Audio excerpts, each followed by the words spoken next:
Viewers, आज आपकी खिदमत में हम जो वीडियो लेके आए हैं ये स्पेशली गोट के लिए जो फार्म बनाया जाता है उस हवाले से है। तो फार्म आपका किस तरह से होना चाहिए, आपको कितना इन्वेस्ट करना चाहिए और फार्म की जो स्ट्रक्चर है वो किस तरह की होनी चाहिए और इस पर कौन कौन से अखराजात होते हैं, जिस तरह से खुरलियाँ हैं यानी कि जो पानी का सिस्टम है, और इसके अलावा जो शेड की मतलब ये कच्चा होना चाहिए पक्का होना चाहिए, यानी कि किस तरह से सूटेबल है बकरियों के लिए और अच्छा फार्म कैसा होता है, ये सारी इन्फॉर्मेशन आज आपके साथ शेयर करेंगे। वीडियो को आप लास्ट तक जरूर देखेगा, इंशाल्लाह आपको जरूर फायदा होगा। तो चलिए हम अपनी वीडियो को स्टार्ट करते हैं।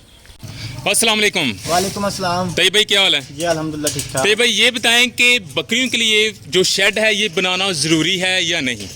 जी अल्हम्दुलिल्लाह, जो ना कि वो अगर किसी ने काम शुरू करना है तो वो चलाए, इसको बनाए, ठीक है। उसके लिए तो ज़रूरी है, कमर्शियल लेवल पे किसी ने फार्म शुरू करना है तो उसके लिए ज़रूरी है। अल्हम्दुलिल्लाह हमारे पास भी देखें ना कि अच्छा सेटअप है। तो फार्म है जो वो इस तरह का बनाएं, उसमें लागत भी कम आए, मजबूती भी ज़्यादा हो और वो डेयरी के लिए भी इस्तेमाल हो सके। आपके माइंड का कोई पता नहीं किधर को लेना को चल पड़े। क्या ये जो आप बता रहे हैं फार्मूला, ये तो मुझे भी इसकी समझ नहीं आई ना।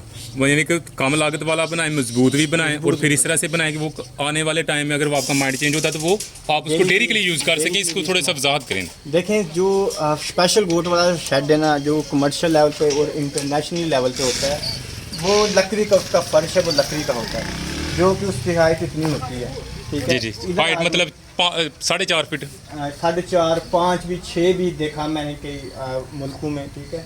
यहाँ तो तकरीबन 4 फुट तक होती है कि उसकी फर्श की हाइट। फिर सीढ़ियाँ होती हैं, वो भी लकड़ी की होती हैं, तो फिर जानवर चलते हैं। नीचे जो गंदा जो भी वेस्टेज होगा, गोबर होगा, मिंगनी होगी, वो नीचे आ जाएंगी, नीचे आ जाती हैं, ठीक है। और जो फर्श होगा वो लकड़ी का होगा, ठीक है। उसमें इस तरह की फटियाँ होंगी, ठीक है। 1 इंच का उसमें फ़र्क होगा और जो भी कोई गोबर मिंगनी वगैरह कहीं वो नीचे आ जाएंगे। आप उनको महीने बाद उठाएं, 2 महीने बाद उठाएं, 6 माह बाद उठाएं, मौसम के हिसाब से, ठीक है।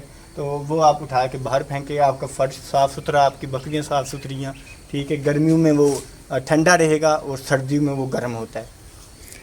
ये जो एक यानी कि जो जदीद है उसकी स्ट्रक्चर बता रहे हैं, ठीक है। जो ये हमारा है, जो मैंने बताया कि अल्हम्दुलिल्लाह हमने ज़बरदस्त तरीके से बनाया। इसमें मैंने खुरलियाँ भी रखी हैं। पहले ये फैटिंग का काम था, हमारे सामने हमारी डेयरी है, तो ये फैटिंग का काम था पहले इधर। इसको हम डेयरी के तौर पे भी इस्तेमाल कर सकते हैं, फैटिंग के लिए भी इस्तेमाल कर सकते हैं।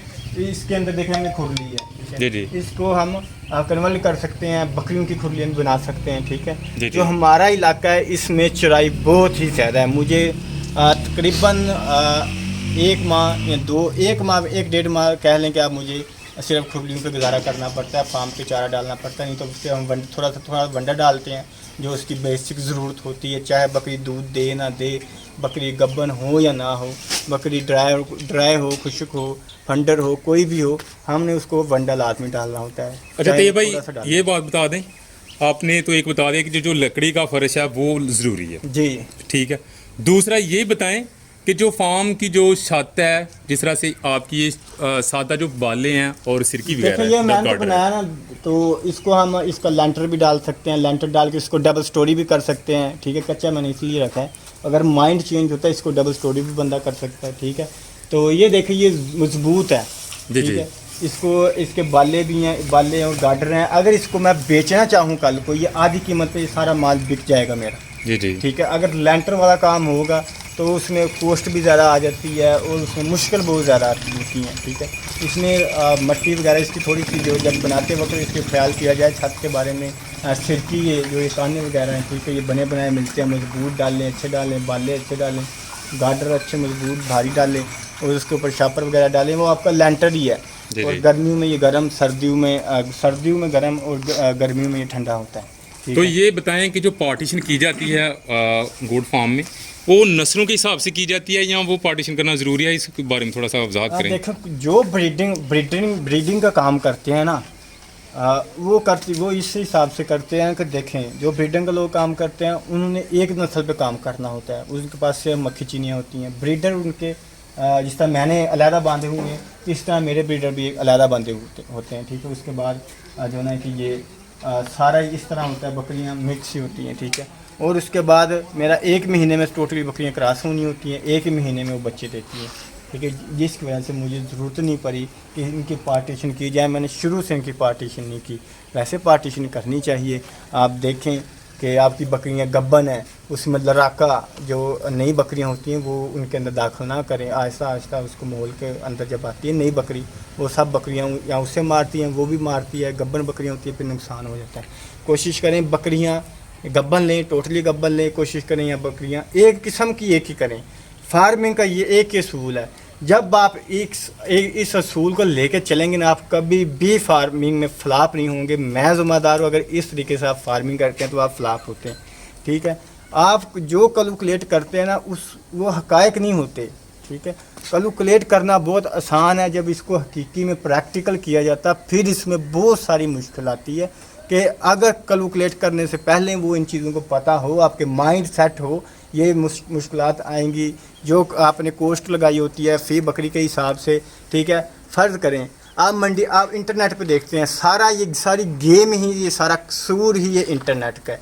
ये ऑनलाइन यूट्यूब पे जितनी भी जो है लोग फार्मिंग दिखाते हैं, सब कसूर ही उसका है। ठीक है, जब तक कोई भी बंदा आपको मुखलस जब तक ये नहीं बताएगा कि भाई बकरा इतने का आता है, बकरी इतने की आती है, इसके ऊपर इसको तैयार करने पे इतना खर्चा आता है, ठीक है, फिर ये इतने का बिकता है, फिर आपका माइंड सेट हो जाएगा। सिंपल है।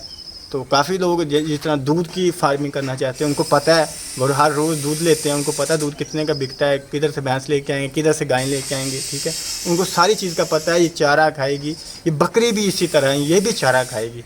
अगर इसको प्रॉपर तौर पे इसको समझ के इसकी प्रैक्टिकल आपको अगर एक दो माह किसी फार्म पे आप करेंगे तो आपको मुश्किल नहीं आएगी। या आप किसी ऐसे बंदे की जो है कि वो हेल्प लें जो इस काम में हो, अपने नज़दीक, अपने गांव के आसपास के गांव में जाएं। काफ़ी हज़ारों सालों से हो रही है बकरी फार्म। ये बकरी फार्म नया काम नहीं है, ये कोई रॉकेट साइंस अलहदगी नहीं है कि भाई बकरी फार्म किस तरह स्टार्ट किया जाए। सिर्फ इसका एक असूल है, बकरियां आपने लेनी है, एक नस्ल लेनी है। बकरी आप 70% प्योर ले लें, 50% प्योर ले लें, कोई मुश्किल नहीं है।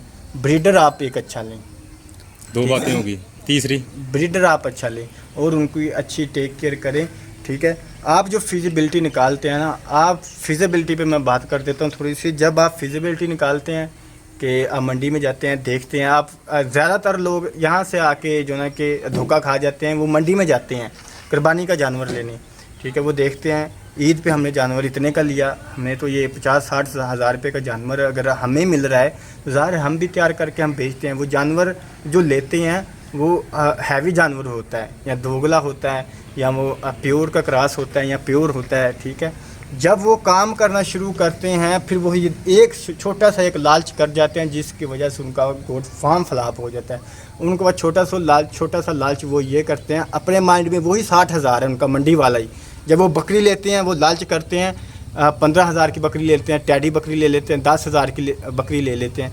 ठीक है, जब वो 50-60 हज़ार का वो बकरा ख़रीदते हैं ना, फिर वो ये बात अपने माइंड में नहीं रखते जो इसकी माँ है ना वही 1 लाख रुपए की है, इसकी माँ 70-80 हज़ार की है। जो ये बकरा 60 हज़ार का 50 हज़ार का हम ले रहे हैं, इसकी माँ भी इससे देखें। फैक्ट्री का जो कास्ट होती है वो ज़्यादा होती है, जो प्रोडक्ट होती है उसकी कीमत जो है कि वो छोटी होती है। ठीक है, बकरी ज़ाहिर है उसने तो आपकी वो फैक्ट्री है, बकरी की जो है कि वो कीमत भी ज़्यादा है। जो आप बकरा लेते हैं मतलब जो प्रोडक्ट है उसकी कीमत कम होती है, जो मशीन है जिससे वो बना है वो उसकी कीमत ज़्यादा होती है। ये चीज़ है, सारी रॉकेट साइंस यही है। हम लोग आप यूट्यूब पे दिखाते हैं, मैं भी दिखाता हूँ। ठीक है, मैं अपने जब वीडियो बनाता हूँ आपने देखें, जो ये चीना बकरा मेरे पास ब्रीडर खड़ा है, ये तकरीबन 60-70 हज़ार का जहाँ मर्जी बिक भी जाता है, अगर कोई लेने जाए इतने का मिल भी जाता है। ठीक है, तो जब ये काफ़ी लोग देखते हैं, जब आप मुझसे सवाल करते हैं मैं आपको इसकी कीमत बताता हूँ। जब ये इसकी जो माँ है ना, ठीक है, वो 90,000 की है, तो इसकी माँ है वो 90,000 रुपये की है। आप देखते हैं यार ये चीना बकरा तैयब दे रहा है 70-80 हज़ार का दे रहा है। ठीक है, तो अब फिर आप करते क्या हैं यार, हम भी बकरियां पालते हैं, हम भी 70-80 हज़ार के बकरे बेचेंगे। फिर आप करते क्या हैं, आप चले जाते हैं मंडियों में चले जाते हैं, आपके साथ नए बंदे होते हैं, आपके साथ धोखा हो जाता है, बकरियां सही नहीं मिलती।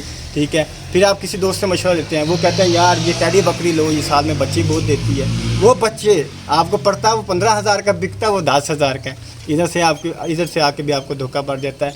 मेरी हर वीडियो में मेरी एक ही बात है कि भाई आप ये माइंड रखें, जो आप चीज़ तैयार कर रहे हैं उसकी पहले ये निकालें कि आप जितनी इसको फीड डाल रही है, जिसकी टेक केयर की जा रही है, क्या ये इसकी जो कॉस्ट है, मार्केट का जो इसका रेट है, ये ज़्यादा तो नहीं हो रहा।